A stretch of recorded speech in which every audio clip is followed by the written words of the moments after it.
Coming up on 5 Minute News. Professors defend Harvard president after antisemitic statements. Polls show disapproval of Biden's handling of Gaza conflict. And COP28 draft text does not mention phasing out fossil fuels. It's Monday, December 11. I'm Anthony Davis. More than 570 professors at Harvard University have defended its embattled president, Claudine Gay, as she faces calls to resign following statements on campus antisemitism that have already triggered the resignation of the University of Pennsylvania president. The faculty submitted a petition to the 13-member Harvard Corporation, which has the authority to fire the president, asking it not to bend to political pressure to remove her. Appearing before a congressional inquiry last week, Gay, along with Sally Kornbluth, the president of MIT, and Liz Magill, the president of University of Pennsylvania, answered more than 5 hours of questions over their response to antisemitism on their campuses. Frequent student protests over the Israel-Gaza conflict have triggered accusations that some of the rhetoric has crossed into antisemitism.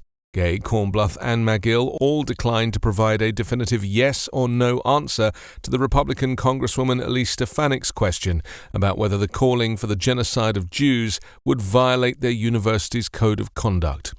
More than 70 U.S. lawmakers signed a letter demanding all 3 university presidents be removed in response. Magill resigned, as did the University of Pennsylvania's chairman of the Board of Trustees. 4 undergraduate students at Harvard are facing disciplinary action for leading or playing a role in a pro-Palestine week of action in November. The majority of Americans disapprove of President Joe Biden's handling of the Israel-Hamas conflict, marking a slight increase in disapproval ratings from last month, according to a new poll. In the new CBS News YouGov poll released yesterday, around 61% of American adults surveyed said they disapproved of Biden's handling of the conflict, while 39% of participants said they approved. When asked the same question in October, 56% of Americans said they disapproved and 44% said they approved. Approval of Biden's response to the conflict has also dropped slightly among political parties since last month.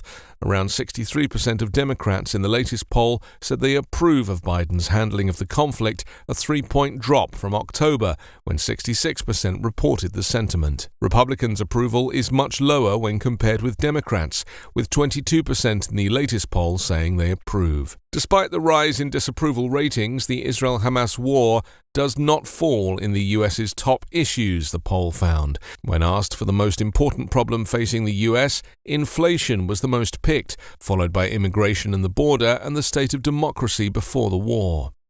While polls released last month saw support among Democrats slipping on Biden's handling of the conflict, another poll released last Thursday showed an increase in Democratic support despite some criticism from the party. The numbers come as Biden and other White House leaders have upped their calls in recent weeks for Israel to minimize civilian deaths in Gaza, which is currently controlled by the militant group Hamas.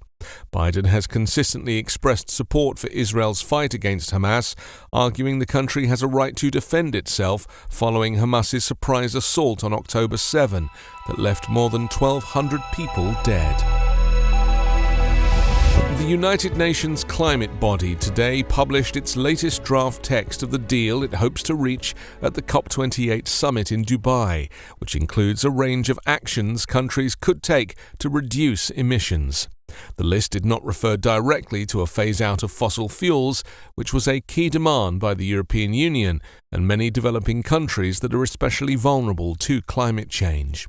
The relevant section of the text said parties recognize the need for deep, rapid and sustained reductions in greenhouse gas emissions and called upon parties to take actions that could include tripling renewable energy capacity globally and doubling the global average annual rate of energy efficiency improvements by 2030. rapidly phasing down unabated coal and limitations on permitting new and unabated coal power generation, and accelerating efforts globally towards net zero emissions energy systems, utilizing zero and low carbon fuels well before or by around mid-century, and accelerating zero and low emissions technologies, including renewables, nuclear, abatement and removal technologies, including carbon capture and utilization and storage, and low carbon hydrogen production, as so to enhance efforts towards substitution of unabated fossil fuels in energy systems. 5 Minute News is an Evergreen podcast covering politics, inequality, health and climate, delivering independent, unbiased and essential world news daily.